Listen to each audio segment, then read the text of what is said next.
opposition on the murder of Albert Ojwang, as well as the continued intimidation of online and offline critics of the Kenya Kwanza heinous regime. Fellow Kenyans, 3 years ago, none of us could have imagined or predicted that we would be standing in front of you today in shock and horror, listing the atrocities and premeditated killings of Kenyans by the current regime. 3 years ago, many of us were on opposite sides of the political divide. We advocated for our plans and manifestos, eager to make a difference for our country, for the better, for posterity. Whether on the Kenya Kwanza or Azimio la Umoja, One Kenya Alliance sides, none of us gathered here today would have made plans to offer security or ensure that our staff and their families, indeed our own families, have a hotline for protection and help, because the threat of abductions and illegal detentions was an imminent reality. We simply did not imagine it. Nor could we ask any Kenyan to prepare for it. This aberration has been perpetuated by the increased illegal surveillance, abductions, and illegitimate detentions, some of them ascribed to mistaken identity. It has become the modus operandi of a callously inhumane, Ruto-led regime.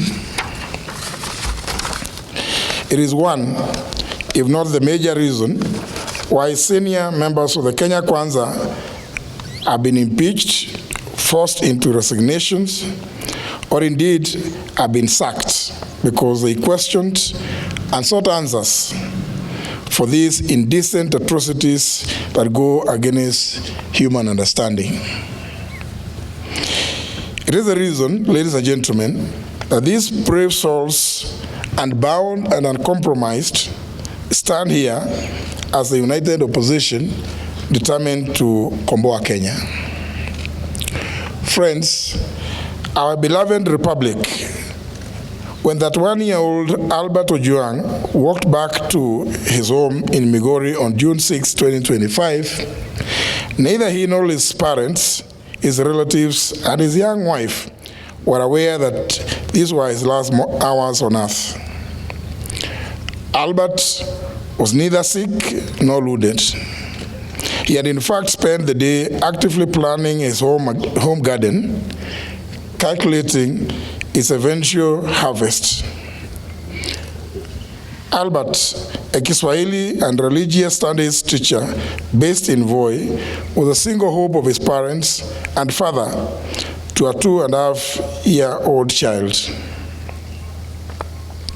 Albert was picked up by police officers riding motorcycles in Kakot, Homa Bay, and taken away because of an alleged offensive social media post about a senior police officer, now identified as the Deputy Inspector General of Police, Eliud Lagat.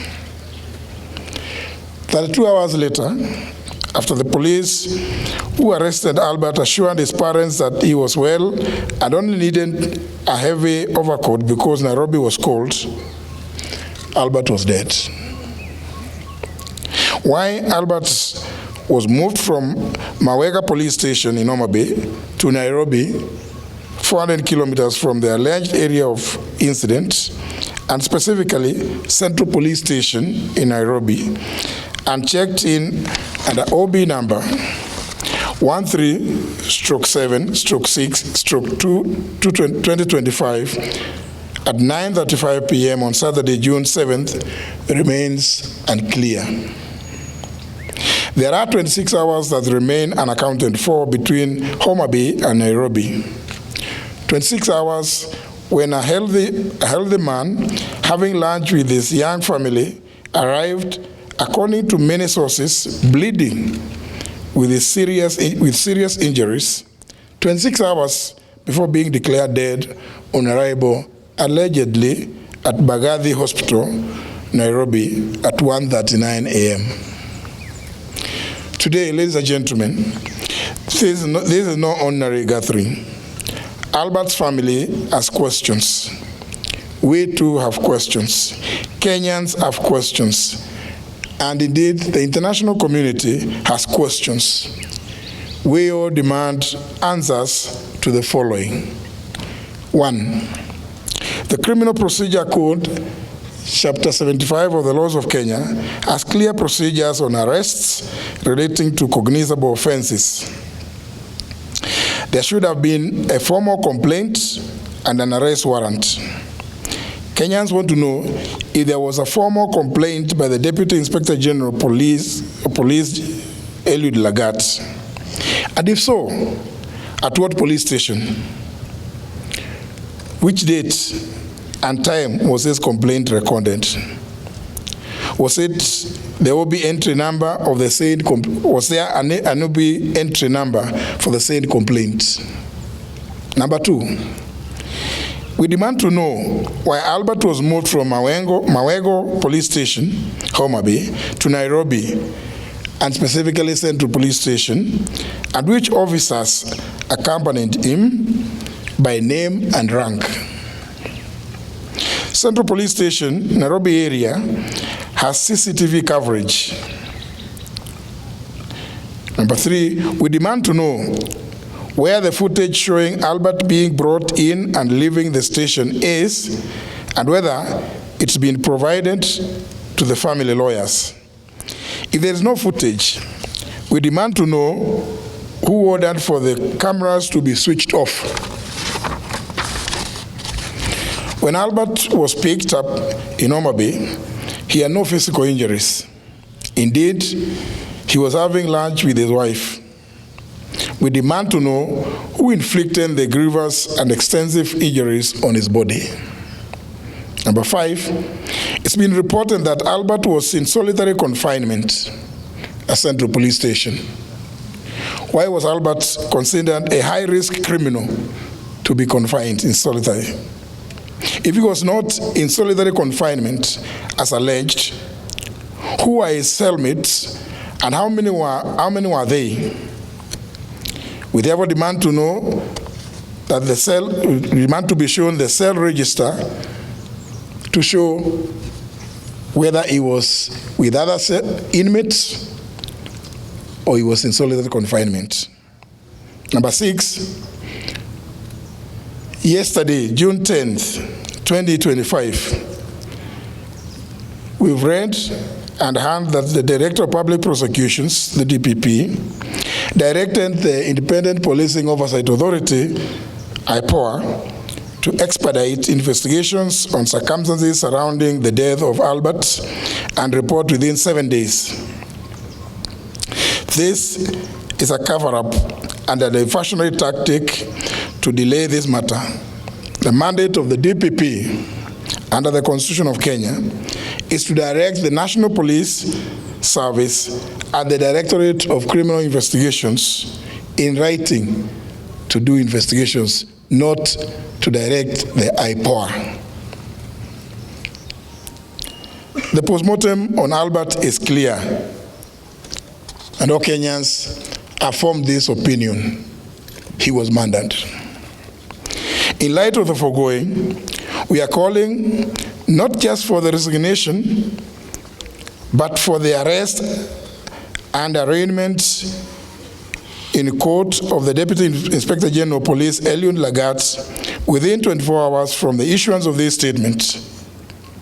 We similarly demand that the junior officers currently being persecuted be given witness protection with immediate effect. Their lives, obviously, are in danger because they know the truth.